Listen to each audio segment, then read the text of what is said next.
Oke, halo teman-teman semua, kenalin aku Asfarsa Arsimardanus, biasa dipanggil Farsha.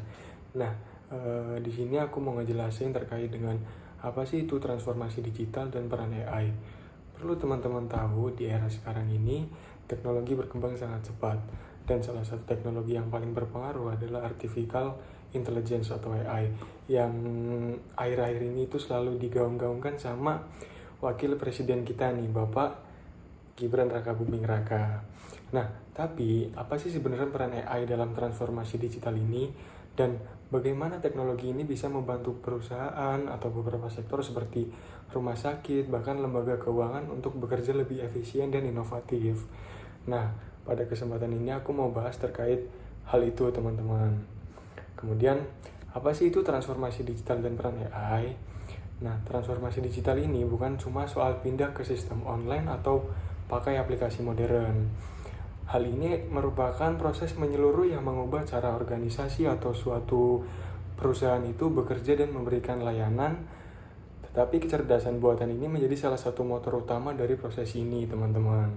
Nah, AI ini memungkinkan sistem komputer untuk belajar dari data, mengenali pola, serta membuat keputusan secara otomatis. Nah, hal ini itu tentunya sangat membantu, terutama ketika organisasi atau suatu perusahaan itu harus menangani data dalam skala yang besar, yang tidak mungkin dianalisis secara manual oleh manusia. Nah, pada faktanya, menurut laporan McKinsey dalam penelitiannya itu sekitar 70% perusahaan global sudah mengadopsi setidaknya satu dalam bentuk AI pada proses bisnis mereka, teman-teman. Yang artinya apa? Artinya teknologi ini bukan lagi hanya sekedar tren, melainkan kebutuhan strategis di setiap perusahaan. Nah, tadi kan sudah pengertian. Kemudian, apa sih dampak AI ini di berbagai sektor, teman-teman? Nah, sekarang kita bisa lihat bagaimana dampak nyata AI di berbagai sektor. Yang pertama itu dalam sektor kesehatan. Nah, AI ini bisa membantu dokter mendiagnosis penyakit secara lebih cepat dan akurat. Misalnya dalam radiologi, AI bisa mendeteksi kanker lebih awal dari manusia, yang artinya pasien bisa mendapatkan penanganan lebih dini dan peluang sembuh pun lebih meningkat, teman-teman. Nah, kemudian pada sektor pengobatan, selain itu AI juga bisa mempercepat riset obat yang dulunya bisa bertahun-tahun, bertele-tele. Berkat hadirnya AI ini sekarang bisa dilakukan dalam waktu yang jauh lebih singkat. Kemudian ada contoh sektor yang berikutnya, itu ada keuangan. Di dunia finansial, AI ini berperan besar dalam deteksi penipuan, seperti sistem dapat memantau transaksi dalam waktu yang nyata dan menandai aktivitas mana yang mencurigakan sebelum terjadinya kerugian besar. Kemudian ada juga dalam sektor manufaktur dan industri, di mana dalam sektor industri ini AI digunakan untuk prediksi perawatan mesin, otomatisasi produksi, dan efisiensi logistik. Nah, hal ini tidak hanya menurunkan biaya dalam suatu perusahaan, tetapi juga bisa meningkatkan output dalam perusahaan tersebut. Kemudian tadi dampak sudah, selanjutnya itu ada tantangan implementasi AI. Nah, walaupun AI ini memiliki potensi yang sangat besar ya teman-teman, tetapi pada implementasinya itu tidak selalu mudah. Seperti contohnya misal dalam suatu organisasi menghadapi tantangan seperti isu etika, terutama soal keadilan dalam pengambilan keputusan otomatis. Nah, belum lagi soal privasi data, di mana penggunaan data pribadi itu harus sangat hati-hati agar tidak melanggar hukum atau kepercayaan pelanggan. Kemudian masih banyak juga tenaga kerja yang belum memiliki keterampilan, teman-teman, untuk menggunakan atau bekerja berdampingan dengan AI. Hal ini yang membuat adopsi teknologi menjadi tersendat. Jadi kita sebagai manusia yang harusnya melek dengan teknologi ya sudah menjadi kewajiban kita sebagai manusia untuk memahami tentang kemajuan teknologi, yaitu artificial intelligence. Nah, ada juga menurut Biens itu dalam penelitiannya, dia bilang banyak perusahaan-perusahaan ini yang ragu mengadopsi AI sepenuhnya karena ketidakpastian tentang dampak sosialnya. Jadi, ya tantangan ini harus ditangani secara serius. Oke, kemudian strategi mengadopsi AI dengan sukses.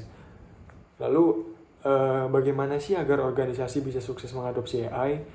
Itu yang pertama ada kita sebagai organisasi atau sebagai suatu perusahaan harus membuat strategi AI yang jelas dan sesuai dengan kebutuhan bisnis.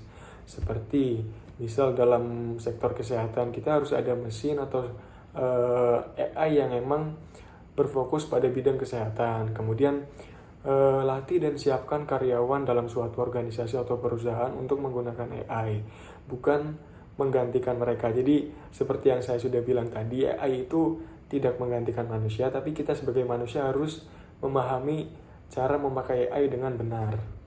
Kemudian itu ada bangun kebijakan yang etis dan transparan.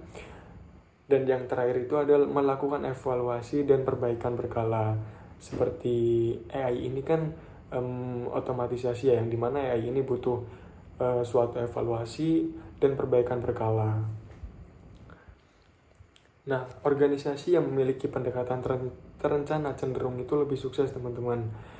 Jadi perusahaan yang mengintegrasikan AI secara menyeluruh justru punya daya saing lebih tinggi dan adaptif terhadap perubahan.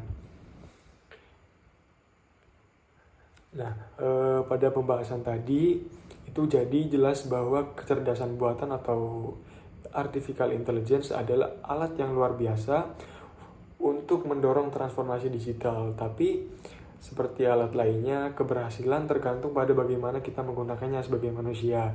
Sebaik-baiknya teknologi, secanggih-canggihnya teknologi, balik lagi kepada kita manusia yang menggunakannya. Gimana cara kita menggunakannya sebagai entitas organisasi, bagaimana cara kita menggunakannya dalam bidang kesehatan, balik lagi kepada manusianya. Nah, kuncinya adalah pemahaman, pelatihan, dan etika. Artificial intelligence ini bukan hanya soal teknologi, tapi juga soal manusia. Jadi, adopsi artificial intelligence yang sukses itu membutuhkan keterlibatan semua pihak, dari pimpinan organisasi hingga staf operasional. Nah, untuk saran penggunaan AI pertama itu mulailah dengan skala kecil, seperti misal contohnya fokus pada pelatihan SDM dan kembangkan kebijakan yang etis. Nah, jika AI ini dilakukan dengan benar, itu bisa menjadi partner strategis bahwasanya organisasi menuju masa depan yang lebih baik lagi. Oke, mungkin itu saja pembahasan singkat dari saya terkait dengan artificial intelligence. Terima kasih dan sampai jumpa di video berikutnya.